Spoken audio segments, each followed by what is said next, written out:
உங்களோட monthly medicines with 20% discount and free டெலிவரியோட வாங்கணும்னா உடனே சக்தி ஃபார்ம் ஆப்பை டவுன்லோட் பண்ணுங்கள். தமிழகத்தின் பிரசித்தி பெற்ற சுற்றுலா தலங்களில் ஒன்றான ஒகேனக்கல் தற்போது நீரின்றி வறண்டு காணப்படுகிறது. இது குறித்த கூடுதல் தகவல்களை செய்தியாளர் நரசிம்மகுமாரிடம் கேட்கலாம். நரசிம்மகுமார், வணக்கம். ஒகேனக்கல்லை பொறுத்த வரைக்கும் எப்பொழுதுமே தமிழகம் அண்டை மாநிலங்களிலிருந்து சுற்றுலா பயணிகள் வந்து கொண்டே இருப்பார்கள். தற்பொழுது இருக்கக்கூடிய இந்த காட்சிகள் பார்க்கவே பரிதாபமாக இருக்கிறது.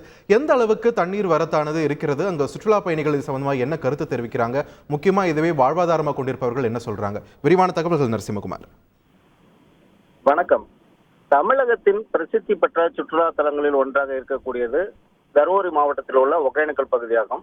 இங்கு காவிரி ஆற்றை ரசிக்கவும், பரிசலில் செல்லவும், மசாஜ் செய்து கொள்ளவும், மீன் சமையலை ருசிக்கவும் ஏராளமான சுற்றுலா பயணிகள் வருவது வழக்கம். பெரும்பான்மையான நாட்களில் ஆயிரக்கணக்கான நபர்கள் வரும் நிலையில் கோடை காலங்களில் தினமும் லட்சக்கணக்கான சுற்றுலா பயணிகள் வருவது வழக்கம். அதாவது தருமபுரி மாவட்டம் மட்டுமல்லாமல் அண்டை மாவட்டங்களான கிருஷ்ணகிரி, சேலம் உள்ளிட்ட மாவட்டங்களில் இருந்தும், சென்னையிலிருந்தும், மேலும் அண்டை மாநிலங்களான கேரளா, கர்நாடகாவில் முக்கியமாக பெங்களூருவிலிருந்து ஏராளமான சுற்றுலா பயணிகள் ஒகேனக்கல் வருவது வழக்கம். இந்த நிலையில் எப்பொழுதும் கோடை காலங்களில் 5000 முதல் 6000 கனஅடி நீர் வந்து கொண்டிருக்கும்.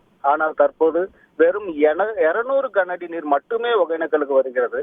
இதனால் முழுவதும் பாறைகளாக காட்சியளிக்கிறது. பார்க்கவே சகிக்க முடியாத அளவுக்கான வறண்ட நிலையே காணப்படுகிறது.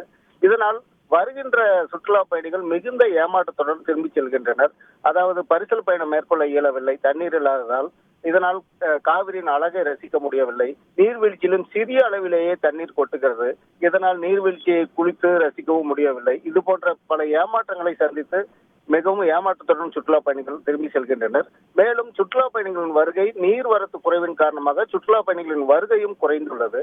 இதனால் சுற்றுலா பயணிகளை மட்டுமே நம்பியுள்ள சிறு வியாபாரிகள், பரிசல் ஓட்டிகள், மசாஜ் தொழிலாளர்கள் மற்றும் மீனவர்கள், மீன் சமையலர்கள் உள்ளிட்ட அனைவருமே தங்களது வாழ்வாதாரத்தை இழந்து இந்த கோடை காலத்தில் மட்டுமே கிடைக்கக்கூடிய வருவாய்க்காகவே காத்திருக்கும் அவர்கள் கோடை காலத்திலும் வருவாயின்றி தவித்து வருகின்றனர்.